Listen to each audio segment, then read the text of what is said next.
Assalamualaikum warahmatullahi wabarakatuh. Perkenalkan nama saya Bintang Hoti Saibani dengan NPM 210632576. Di sini saya berasal dari kelas Polimer 3. Di sini saya akan menjelaskan beberapa pertanyaan pemicu yang telah diberikan oleh Padang. Pertama adalah jelaskan klasifikasi dari matra polimer. Ada beberapa cara pengklasifikasiannya. Seperti yang pertama dan berdasarkan komponen, yaitu adalah komponen organik yang tersusun dari senyawa CON yang seperti senyawa polietilen dan juga inorganik yang tersusun dari senyawa anorganik di luar CON yaitu adalah silikon. Terus selanjutnya adalah berdasarkan sumbernya, yaitu ada yang berasal dari natural seperti yang terlihat dari seperti kapas ataupun dari tumbuh-tumbuhan maupun sintetis yang seperti berasal dari minyak atau petropolimer. Selanjutnya adalah kemampuan berdasarkan kemampuan degradasi. Ada yang bisa terdegradasi atau oleh air ataupun bakteri maupun yang tidak dapat terdegradasi atau non-degradable. Selanjutnya adalah berdasarkan strukturnya. Ada juga yang thermoplas, yaitu yang linear dan bercabang. Ada juga yang memiliki crosslink yang akan menjadi elastomer, serta yang terbentuk jaringan yaitu akan milik termoset. Selanjutnya adalah berdasarkan monomer penyusunnya adalah homopolimer di mana sejenis penyusunnya ataupun copolimer yang tidak hanya sejenis. Lalu selanjutnya adalah berdasarkan taktisitas, yaitu ada ataktik yang cabangnya acak, sindiotaktik yang cabangnya selang-seling, ataupun isotaktik yang cabangnya satu sisi. Lalu selanjutnya ada berdasarkan gugus fungsi, yaitu ada site fungsional atau yang berada pada sisi rantai polimer, ada yang fungsional yang berada pada salah satu ujung, yang lalu selanjutnya adalah telekelik, yaitu gugus fungsi berada pada kedua ujung, yaitu lalu selanjutnya adalah site spesifik fungsional yang berada pada lokasi spesifik dalam rantai polimer. Lalu terakhir adalah multifungsional polimer, yaitu terdapat banyak gugus fungsi. Selanjutnya adalah apa pengaruh berat molekul terhadap sifat thermal dan mekanik. Eh, Pengaruhnya adalah semakin tinggi berat molekul, maka volume bebas dalam polimer akan semakin mengecil. Hal ini dapat menyebabkan molekul saling terjalin atau menghasilkan struktur yang padat, yang meningkatkan suhu transisi kaca atau transition glass. Selain itu, struktur padat ini juga membuat polimer menjadi lebih kaku. Lalu, nomor tiga adalah apa saja yang mempengaruhi kristalinitas polimer.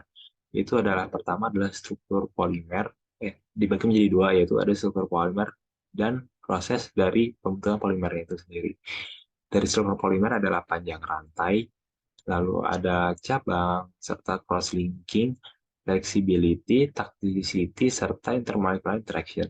Pada panjang rantai, semakin panjang akan menurunkan kristalinitas. Cabang juga dapat menurunkan kristalinitas, cross-linking juga dapat menurunkan kristalinitas, flexibility juga dapat menurunkan kristalinitas, toxicity juga seperti yang tadi eh, yang semakin isotaktik atau satu sisi akan semakin kristalin, serta intermolecular interaction atau hubung silang semu dapat mempengaruhi kristalinitas yang dapat membuat 100% amorfous. Selanjutnya adalah proses pembuatan proses pembentukan polimernya. Seperti ada kecepatan pendinginan di mana semakin cepat pendinginan akan menjadi semakin amorfous. Lalu adalah nucleating agent yang dapat menambah butir-butir kristal lain pada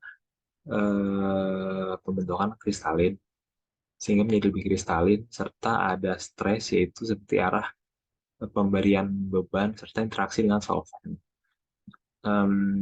Nomor selanjutnya adalah yang terakhir, yaitu perbandingan transisi gelas dan titik leleh dari PE, PP, PET, PVC, dan PS. Dan mengapa perbedaan tersebut dapat terjadi? Seperti kita lihat, PE memiliki transisi gelas antara minus 120 hingga minus 80 derajat Celcius, sedangkan titik lelehnya adalah berkisar antara 110 hingga 130. Selanjutnya adalah PP, nilai transisi gelasnya sekitar antara minus 20 hingga minus 10. Sedangkan titik lelehnya berkisar antara 130 hingga 170. PET atau polyethylene terephthalate ptalat, transisi gasnya ada di sekitar 70 hingga 80, sedangkan titik lelehnya adalah 245 hingga 265. PVC ada di sekitar transisi gasnya di sekitar 75 hingga 87, sedangkan titik lelehnya berkisar di antara 100 hingga 260 derajat Celcius. Dan juga polistirin ada transisi gasnya di sekitar antara 90 hingga 105, sedangkan titik lelehnya antara 230 hingga 240 derajat Celcius. Perbedaannya kenapa bisa terjadi? Karena pertama adalah struktur molekul yang berbeda-beda. Struktur yang linear akan menghasilkan transisi gas yang lebih rendah karena rantai molekul dapat digerakkan dengan lebih mudah atau tidak terhalangi satu sama lain. Sementara itu, dengan cabang PVC yang lebih bercabang, dapat menghambat gerakan rantai sehingga memiliki transisi gas yang lebih tinggi karena dibutuhkan energi yang lebih tinggi. Gugus fungsionalitas juga berpengaruh seperti keberadaan gugus benzena pada rantai PS memberikan ikatan antar molekul lebih kuat hingga nilai transisi gas akan meningkat. Sekian dari saya, kurang lebih mohon maaf. Terima kasih.